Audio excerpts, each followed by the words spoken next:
안녕하세요. 지분경매 파생상품 조홍소입니다. 지분경매 파생상품 실전반 강의, 오늘은 아주 상당히 중요한 부분을 다룰 건데요. 여러분들이 지분의 파생상품을 경매나 공매에서 매수하게 되면요, 타공유자하고 바로 협상이 돼가지고 내 지분을 매도하게 된다면 이거보다 더 좋은 건 없습니다. 그렇지만은 세상 일이 내 뜻대로 되지 않는 게 세상 일이니까, 또 이렇게 타 공유자하고 협상이 되지 않아서 바로 공유물 분할 소송을 제기하게 됩니다. 공유물 분할 소송을 제기한다 그래가지고 모든 것이 다 해결되는 것은 아닙니다. 이런 경우에 우리가 해결할 수 있는 방법 중에 하나가 1차적으로는 공유물 분할 소송을 해서 조정이 돼가지고 팔리게 된다면 이거보다 또 좋은 게 없는데요. 뭐든지 조정이 되는 건 아닙니다. 두 번째는 현물 분할을 하든지, 여러분 오늘 또 처음 듣는 얘기인 사람들도 있을 텐데요. 가액배상이라는 게 있습니다. 이 가액배상이 되는 경우가 있고요. 현물 분할의 한 형태가 가액배상입니다. 그리고 우리가 돼야 되는 것은 결국은 대금 분할, 형식적 경매인 대금 분할로 가야 되는데, 이 대금 분할로 가는 게 무조건 대금 분할로 갈 수 있는 건 아니다. 이렇게 보셔야 됩니다. 자, 이렇게 네 가지의 길이 있어요. 처음에는 협상을 통해서, 전화를 해서 서로 커피숍에서 만나서 협상을 통해서 끝을 내는 경우가 있고요. 이게 여의치 않으면 그 다음에 법원을 통해서 조정이 되거나, 아니면 현물 분할되거나, 가액 배상이 되거나, 대금 분할로 갈 수 있는 이 네 가지의 길이 있다, 이렇게 보시면 됩니다. 굉장히 중요한 내용이에요. 이 가액배상 같은 경우에는 처음 듣는 분도 계시는데, 이 가액배상을 피고의 변호사나 법무사로부터 준비서면이나 답변서가 들어와가지고 공격당하는 경우에 어떻게 대처해야 되는지 알 수가 없습니다. 굉장히 깊은 판례 공부를 하셔야 되고요. 여기에 이제 지분경매의 묘미가 있는 겁니다. 우리가 현물 분할을 내지는 가액배상에서 도저히 여기서 빠져나올 수 없는 경우가 있습니다. 지금도 여러분들 지분 물건을 매수해가지고 타 공유자 내지는 판사로부터 이 현물 분할을 판결을 받는다든가, 현물 분할의 조정을 이렇게 또 결론으로 날 수 있는 물건들이 지금 현재 있는 분들이 있습니다. 아니면 가액배상, 지금 가액배상에 대해서 이제 설명드릴 건데요. 가액배상이 됐을 때 어떻게 여기서 대금 분할로 만들어서 내가 이 대금 분할이 결국은 내 지분과 타 공유자의 지분이 전부 다 팔리게 됐을 때, 타 공유자가 곤란징역에 있는 물건을 샀을 때 대금 분할로 가야 나에게 이렇게 또 협상을 통해 가지고 내 지분을 매수해 줍니다.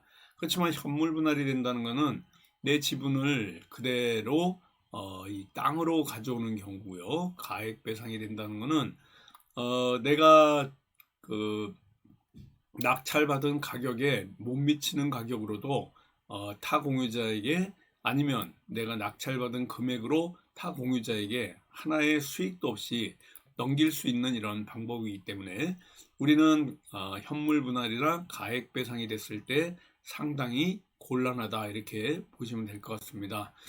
이 준비 서면 같은 경우에는요, 조금 전에 말씀드린 것 같이 이렇게 공유물 분할 소송에서 타 공유자인 피고들의 소송 대리인이 이렇게 준비 서면을 제출했는데요, 조금 전에 말씀드린 것 같이 공유물 분할 방법에 대해서 설명을 해놨습니다.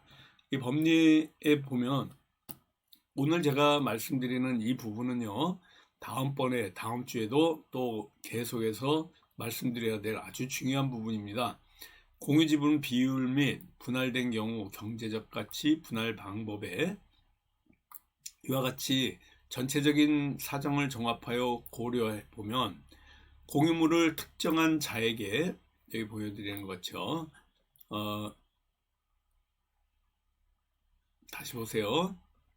공유자의 희망 등의 사정을 종합적으로 고려하여 당해 공유물을 특정한 자에게 취득시키는 것이 상당하다고 인정되고, 다른 공유자에게는 그 지분의 가격을 취득시키는 것이 공유자 간의 실질적인 공평을 해치지 않는다고 인정되는 특별한 사정이 있는 때에는 공유물의 공유자 중에 1인 단독 소유 또는 수인 공유로 하되 현물을 소유하게 되는 공유자로 하여금 다른 공유자에 대하여 그 지분을 적정하고도 합리적인 가격을 배상시키는 방법에 의한 분할도 현물 분할의 하나로 허용된다라고 하면서 여기 보시는 것 같이 2004-30583 판결이 결국은 전면적인 가격 배상을 할 수 있는 이러한 우리에게 이 지분 투자라는 사람들에게 굉장히 불리한 판례다라고 보시면 됩니다.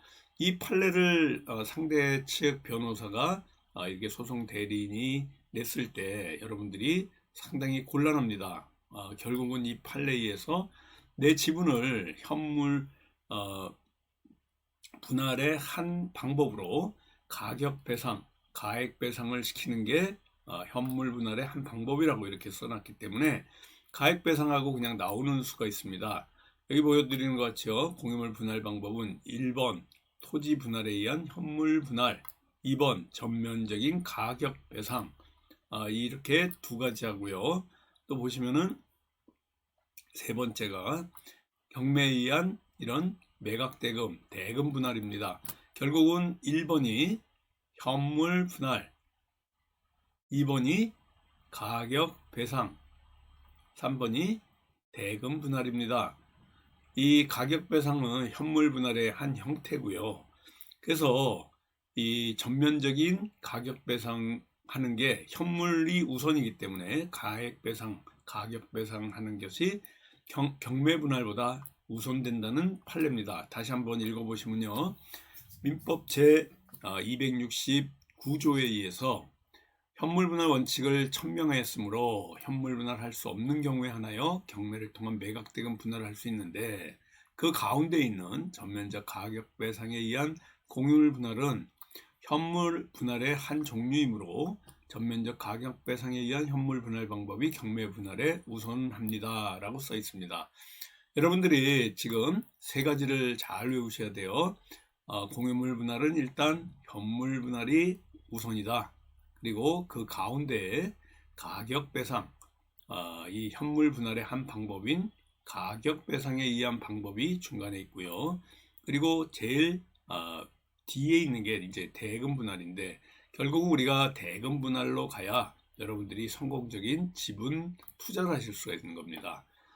현물 분할이 된다 그랬을 때 이 현물 분할을 했을 때 이 현물의 토지가 가치가 있을 때는 괜찮습니다. 그러면 현물 분할해서 그냥 매각하면 되는데 여러분들이 대부분 경매나 공매로 사는 물건들이 현물 분할됐을 때 가치가 있는 경우가 거의 없다 이렇게 보시면 됩니다. 그렇다 그러면은 대금 분할이 됐을 때 타 공유자가 내 지분을 사줄 수밖에 없는 이런 형태가 여러분들이 취하는 전략인데요. 그 가운데 현물 분할의 한 형태인 이 바로 가격 배상이 공유물 분할의 현물 분할의 한 종류라고 조금 전에 말씀드린 것 같이 나와 있기 때문에 이 가격 배상이 나오게 되면 여러분들은 어떻게 해볼 수가 없습니다. 조금 전에 보여드린 것 같이요. 제가 여기 지분경매 소송 협상과 관련된 프로젝트 실전반에서 이런 가격 배상을 현물 분할이나 가격 배상을 대금 분할로 바꿀 수 있는 이러한 그 기법들이 있습니다. 이런 기법들을 여러분들이 배워서 익혀야 지분경매에서 전천후로 투자하실 수가 있습니다. 타공유자가 변호사를 이렇게 수임해서 이런 답변서가 들어오게 되면요, 여러분들 힘으로는 이것을 뚫고 나갈 수가 없습니다. 결국은 가격 배상을 받던지요, 현물 분할로 현물을 받아오는 수밖에 없기 때문에 가격 배상 내지는 현물 분할을 통한 이러한 바로 판결을 대금 분할로 바꿔야 되는 이런 경우다라고 보시면 될 것 같고요. 이 사건 같은 경우에 여기 보여드리는 것 같이 원고는 이 사건 소호 제기 전부터 피고들에게 원고 지분에 대한 가격 배상을 통한 공유지분 매매를 주장하였다. 준비서면을 통해서 합리적인 시세로 협의 매매를 원한다고 거듭 주장하므로 원고가 이 사건소를 통해서 달성하려는 목적은 가격 배상임이 분명하다라고 이렇게 써 있습니다. 오늘은 일단은 여러분들에게 문제 제기를 하는 겁니다. 문제 제기에 앞서 1차적으로는 바로 현물 분할이 원칙이다. 근데 이 현물 분할의 한 종류인 가격 배상을 지금 타공유자의 소송 대리인인 변호사로부터 이런 준비 서면을 받았습니다. 그리고 세 번째가 이 타공유자가 제일 싫어하는 대금 분할입니다. 이 타공유자도 지금 대금 분할은 원치 않고 있는 가운데 현물 분할을 해가든지 아니면 가격 배상에 의해서 그냥 감정해서 그때 시세대로 아니면은 감정가대로 가격 배상해서 가져가라.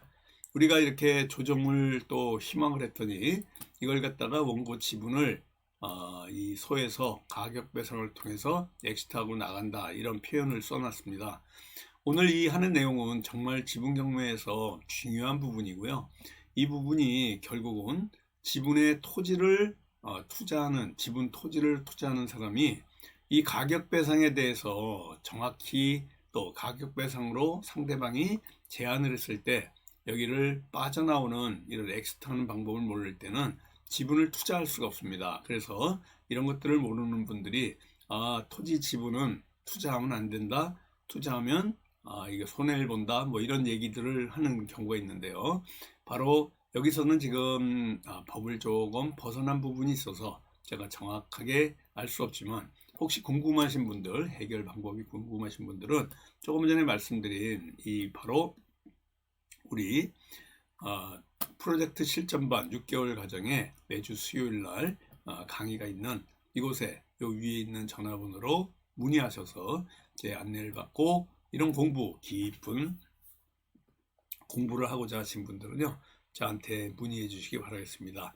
돌아오는 이번 수요일 날 바로 4월 17일 수요일 날도 이 지분 경매 가격 배상 내지는 현물 분할을 당할 처지에 있는 분들, 어떻게 하면 이러한 현물 분할이나 가격 배상에서 또 엑시트하고 수익을 내고 나올 수 있는지 이런 방법들을 제시해 주니까 요 위에 있는 이 전화번호로 여러분들이 문의하셔서 이런 그 곤란 지경에 있는 분들은요, 빠져나올 수 있는 이런 방법들을 문의해 주시기 바라겠습니다. 다음 주에도 이 가격 배상, 현물 분할 이런 부분에서 문제가 있는 분들, 대금 분할로 갈 수 있는 방법, 엑시트하고 또 성공 투자를 할 수 있는 이런 방법들을 두 번째로 제시해 드리도록 하겠습니다. 감사합니다. 안녕히 계십시오. 지분 경매 소송 협상 기술 실전 반강의. 매주 수요일 저녁 7시부터 9시까지 6개월 과정. 전략적 협상으로 성공적인 지분 경매 소송 타개하기 최상의 결과 달성을 위한 비법 배우기 과정입니다. 교육 내용. 고수익 창출이 가능하지만 너무 특수한 분야라서 교육과정 비용이 너무 고가라 학습의 결정을 미루고 계셨던 분들을 위해 저자분께서 직접 교육하시는 실전반 1회 무료 첨강의 기회를 제공합니다. 본 과정은 지분 경매 사건 중에서도 특수한 지분 경매 물건을 검색하고 낙찰받은 후 협상 및나 홀로 소송하여 수익을 창출해 내는 기술을 실전 사례를 통해 심도 있게 습득하는 실전 과정입니다. 지분 경매 중에서도 특수한 지분 경매 물건을 검색하는 노하우 공유물 분할 소송 및 부당이득금 반환 소송 노하우, 가압류 및 가처분 노하우, 소송 없이 해결하는 특급 협상 기술 나홀로 소송할 수 있는 멘토링. 1.2. 채권 관리 노하우를 통한 엔틴 부실 채권 솔루션, 실전 사례를 통한 고수익 창출 솔루션 등. 서울시 서초구 서초동 1642-3 진송빌딩 2호선 교대역 1번 출구, 3호선 교대역 13번 출구에서 220m